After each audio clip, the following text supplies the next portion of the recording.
Good morning. Some time ago, one of the dear members of Amidst, Alberta Mishke, came up with a program that she called Overlooked Beauty. And the idea was to look at examples of ordinary things unnoticed in our daily life, but if you look again, you take a second look at them, pay attention, you will find that there is beauty in them, and then maybe there is art in them too. But as a matter of fact, many artists have created work, especially painting, that doesn't necessarily show beautiful things. Not all paintings are of flowers or beautiful landscapes, water lilies, or starry nights. Many paintings depict death and destruction, pain, suffering. As a few examples, for instance, there are a few painters that painted the scenes of the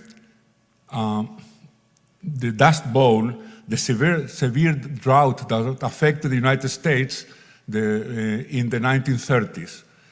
Another example, for instance, is a painting called The Raft of the Medusa.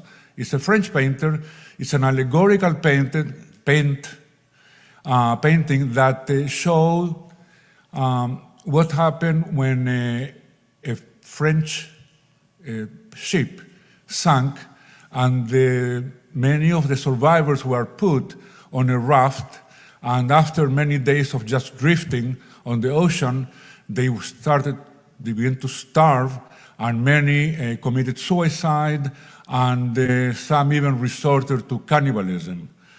And then we have paintings of war, many paintings of war at different eras in the history of humanity, in the history of art. And maybe the best known anti-war paintings is Guernica by Picasso, which shows in Picasso's very particular style the results of the bombing of a small town in northern Spain called Guernica in 1937. The bombing was carried out by planes from Italy, fascist Italy, and Nazi Germany in support of Franco during the Spanish Civil War. And this brings us then to the Parashat today. The Parashat includes the longest aliyah that Michelle read, which is called the Tochacha, which means the rebuke or the admonition. In this Parashat, God tells Moses to tell the Israelites, first of all, if you obey my commands and you follow my mitzvot, I'm going to bring many blessings upon you. But if you don't, then, and there is a long list of curses. The rabbis call them curses. They look to me like threats. This is what's going to happen to you. And just an example, I will wreak misery upon you. You shall be routed by your enemies, and your foes shall dominate you, and you will be scattered among the nations. If you withdraw to your cities, I'm going to bring pestilence into your cities, and there's going to be desolation and ruin, and your land shall not produce anything. And you shall eat the flesh of your sons and the flesh of your daughters. So there are horrible things that are going to happen to you if you don't obey God's mitzvot and you don't follow his commands. Now you can look at these curses and read them, you can hear them, you can understand them, but you can also visualize them. And one way of visualizing them, in my opinion, is that you can maybe see in your mind some of those paintings that I mentioned, and there are hundreds more. Lots of paintings about war, about destruction, as I said, and there is another way. You can look at the paintings and associate them to one of these curses. There is one, and talking about visualizing the curses, there is one verse that really, I would say, jumped at me. And it's the one that says, I will make your sky like iron and your land like copper. And right away, I saw in it a surrealistic painting, maybe by Dali or one of the other surrealist painters. It's a complete desolate landscape.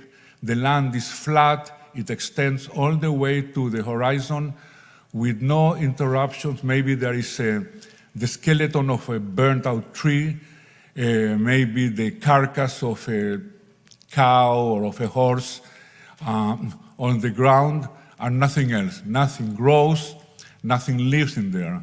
And the sky being iron, also, by the way, the Torah doesn't mention colors, but we know the color. Iron is gray, and the copper color is a orange, brownish color. And of course, it's hard, nothing grows, there's no rain, it's all really death. And then so that's one image I have. And then I found that it's even more interesting. In Deuteronomy, there is, again, another tochacha, another admonition, which is similar, but it's presented in a different way. But this particular verse is there, but the materials changed. In Deuteronomy, it says, I will make your sky copper and your land iron. Now, the sky copper reminded me that 2 years ago, there were large forest fires in California, and some of them were close to the Bay Area. And there was one day, at least one day that I remember, that the wind carried the smoke over San Francisco, and San Francisco was completely immersed in smoke. But it was otherwise a bright, sunny day. So the sunlight coming through the smoke turned that sky into a copper color.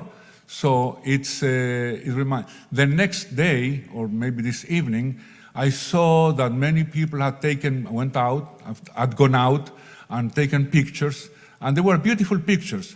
So that's an example of the intersection of a disaster, beauty, art, and a biblical curse. Shabbat Shalom.